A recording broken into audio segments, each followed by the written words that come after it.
Hi everyone. Thanks Rajiv and Ernesto. Thanks everybody for giving me this opportunity to speak. My name is Tim McCormick. I see that new bullet points have appeared in my slides.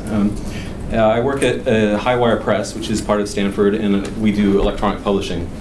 And I'm a product manager designing emerging content, as they call it, which is the projects nobody else wanted to touch, like social media, etc. Is it advancing? Yeah, there we go. So a little backdrop. Most of us here probably know about the tricorder XPRIZE.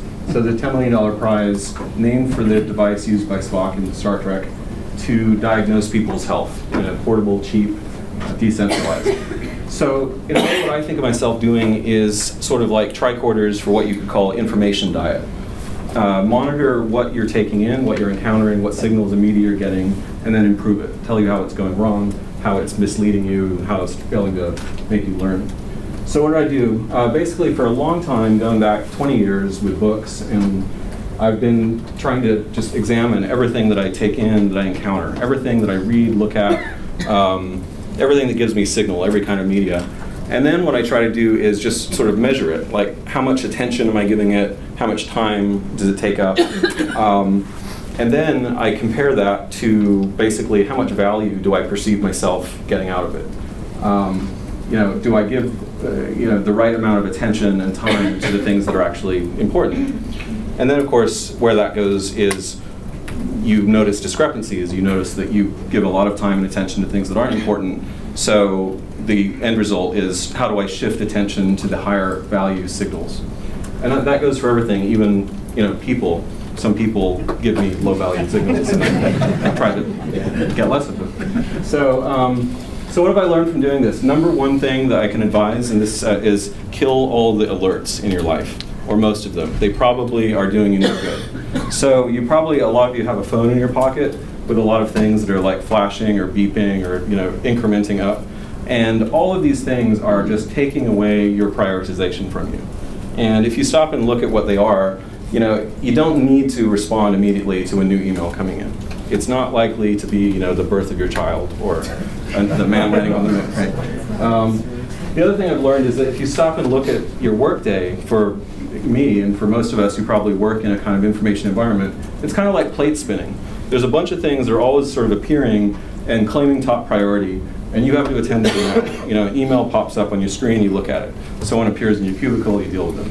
And you're rewarded for it. The plates stay spinning, nothing breaks. People say, great, thanks for taking care of that. And you get to the end of the day, and basically you've just been at the mercy of all these other signals. So what to do? Besides killing your alert, I think number one, you have to tackle email. If you have the misfortune, like me or like most of us, to have a workplace that is kind of built around email, it's a big misfortune because email is a disaster of non-prioritization. It is the force that just is just always taking you away from control over your own time for a lot of people. So this is just a quick glimpse of what I've done to redesign my email over time in Gmail. First of all, I've made a nice soothing color palette. I'm not sure how it's coming through here, but it's all kind of muted, sage, and so on. I've turned off notifications. There's no G+ popping up there. Sorry anyone working on G+, but I'm trying not to get pulled in. I have an important section on top. It has 10 messages, and that's what is taking up the most of my view most of the time. And things only get put in there if I deliberately put them in there. So, and that only changes 1 or 2 times a day. Okay, we're about halfway through, so I'd like to just take a quick break, and about 30 seconds. This is a site called Do Nothing for 2 minutes. I'm just gonna, this is a really great site, I really recommend it. I'm just gonna give it to you for about 30 seconds, but if you go here, soothing ocean music plays. And from the moment you get to the site, if you move anything, keystroke mouse, you get a big fail message. So absolutely, it's fantastic. It's just a great way to kind of recall you to your... Okay, moving on. So the next thing you need to do is you need to take control of your news. And what I do is I have been a long-time user of Google Reader, and so that basically pulls all of my news sources into one place, which I find makes it much easier to actually assess, like, oh, 100 per day from this source. Is that worthwhile? I don't know. I actually use Twitter now, but that's my primary sort of discovery. but I pull it into Google Reader. So anyway, here's kind of the meat of my learning. This is a rough chart of my effort to quantify my value. So on the vertical axis is quality for various kinds of media. You see broadcast TV here, dead bottom. Going this way is efficiency, like how well does this medium give you that quality. So TV broadcast is the worst. It gets better if you do cable premium. Phone can be really high value. I love my family members, but it's very, very inconvenient a lot of the time. They call me at odd hours. So the big discovery is, it confirmed my intuition, is that the very highest valued things for me are Google Reader and Twitter. Most value per second. Pull it out of the coffee shop and in line. So I've also learned that these principles turn out to be really useful in my job, which was not how I was thinking about it at first. I do product development in Scarlet Publishing. We make tools for researchers. Here's an example of this principle. Bone and Joint 360. This is what counts as a sexy title in Scarlet Publishing. But what I love about it is the whole maxim of this, the brand of it, is 6 issues a year, 60 minutes per issue. Value per second. So you could say this is basically all just an example of a very well-known business maxim, organize around priorities, from Stephen Covey, Effectives of Highly Effective People. But I sort of amend that and to focus on information and say, organize your signals to serve your priorities. Look at everything that's beeping, flashing, taking your time, and say, is that really where I want to spend my time? Is it giving me value, or am I just reacting to it?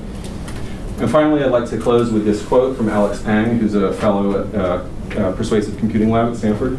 He quotes the Buddha, who said, pain is inevitable, but suffering is a choice. And then he added this amendment, today, connection is inevitable, but distraction is a choice. I really like that maxim. One thing it points to is unplugging. This mic works better, I see. One thing this points to is unplugging is probably not the answer, because we have jobs and so on, but we can take control of it. So thank you, and I'll go to questions now.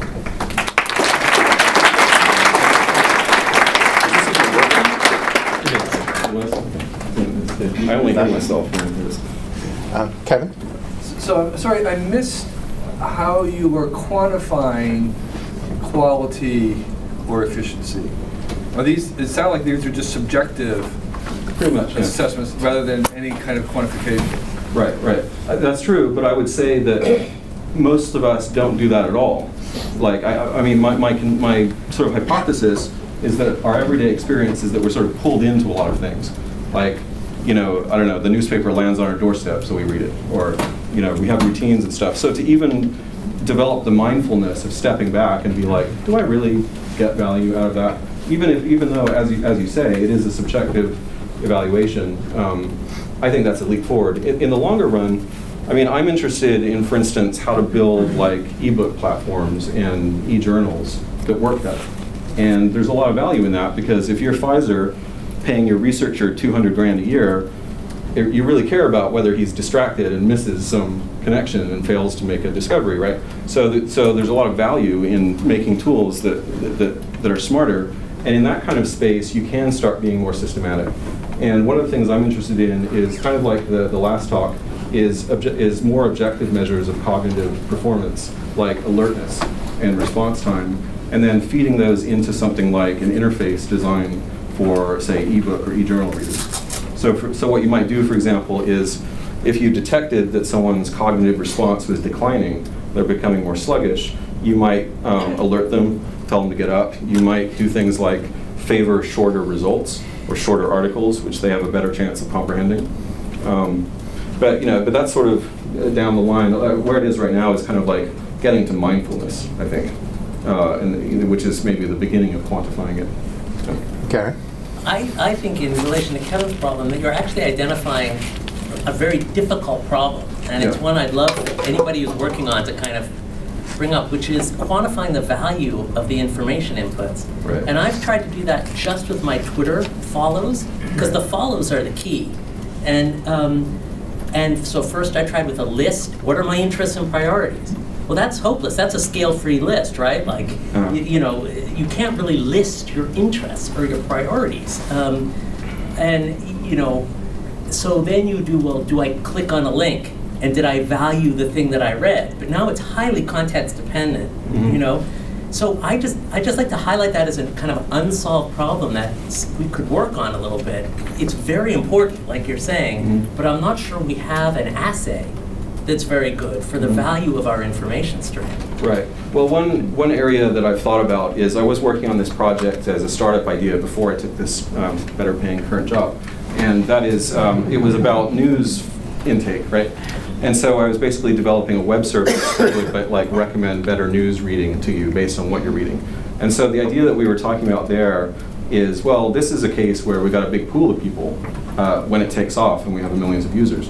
And so we thought, well, what we could do is, so we're giving people these news articles, we could sort of randomly put little tests in there where we like at the bottom, instead of just a next button, it's like next and is global warming real or not?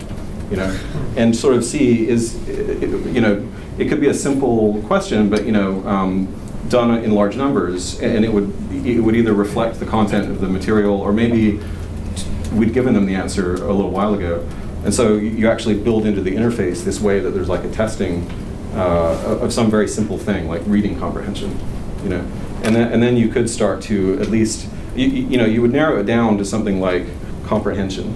Not like value, right? Value, and who knows why I value things. Maybe I value being made very angry, and so that's why I love Rush Limbaugh, you know? Like, that's no good, right? Yeah. We have a question over here. Yeah. Question and comment. There was a website that kind of got into this called News Trust. I don't know if they're still around, but they had people rate articles about trustworthy, how the quality, you know, how convincing it was, that kind of thing. Right. They had all sorts of articles from major news publications. My question was, have you considered the flip side of this, like the quality of your information produced and how much it's produced and how that reflects your information consumption habits? The amount of information I produce? Yeah, exactly. Far too much, I think. You mean like my, what do you mean, like my work output, or? Yeah, exactly. I mean, kind of a knowledge worker, right? You send emails all the time. Maybe that's most of how that stuff goes out. Well, as of today, I have that Google Analytics thing. Probably a lot of people here saw that. They just announced this thing. Google, you can now sign up. Forget what it's called, but it gives you this like monthly scorecard. You know, so I learned that I receive 5 times as many emails as I send, and but yeah, I think. I mean, there's one basic question that comes to mind is like, is this even helping me? I mean, I think it's interesting, but like, I think my cat's interesting. You know, that doesn't tell you much. And there's this thought that's always nagging me, which is this Marshall McLuhan line where he says, first we build the tools, then the tools build us, right? So there's definitely this peril here that you get into this and you're like, cool, you know, I'm quantifying stuff, I've got signals, I've got scores, I've got dashboards. And then what you're really doing is no longer getting interesting, meaningful value, but you're getting a lot of dashboards, and your signals are all signals about signals and useless. So that's no good. And one area where I find that happening is with Twitter, because you know, I've in this apparently rational manner discovered that Twitter is like in the high value quadrant. But on the other hand, I'm asking myself, maybe it's just a little bit more insidious, because it's really, you know, it's got this like dopamine squirt action, you know, hit me up every 3 seconds and all this. And so I am pretty skeptical about that. And I have found that I'm reading a lot less than I used to. Having tracked it for 20 years, I know this. So I'm a little concerned that books have been kind of displaced by Twitter. But. Simon, you had a question? Yeah, so one, I want to thank you when you said put the alerts away, because I completely agree with you on that. And I think a lot of us do-it-yourselfers kind of want to put our own alerts into what we value, and then you suggested later on in your comments, I'm sorry for this, but you suggested we can actually later, when you're thinking you're cognitively sluggish, we'll give you an alert so you'll wake back up, right? And so guilty. I think that's a really interesting question that comes up there. On some hand, we want to impose certain alerts to make us better. On the other hand, we never want to hear another alert again. Right. Well, it's kind of like the paradox of expertise, right? We want to tell people why we're better than them, you know, like in some way. And there's this undercurrent, right? Yeah, and it's sort of like, yeah, we want you to stop watching TV so you can give all your attention to us and our, you know, quantified signal deal. But like, are we better? I don't know. But what was I going to say about that? Yeah, turning off your alerts. I was gonna comment that in what may have been an omen, my watch stopped working today, which is very funny. It's the first time in years, and that was interesting because I thought, wow, that's like the basic quantifier, in our lives, and I don't have that today. So, which is why he stressed me out whether I was going to show up or not. No, I came for another event, but. So let's thank Tim. Thank you.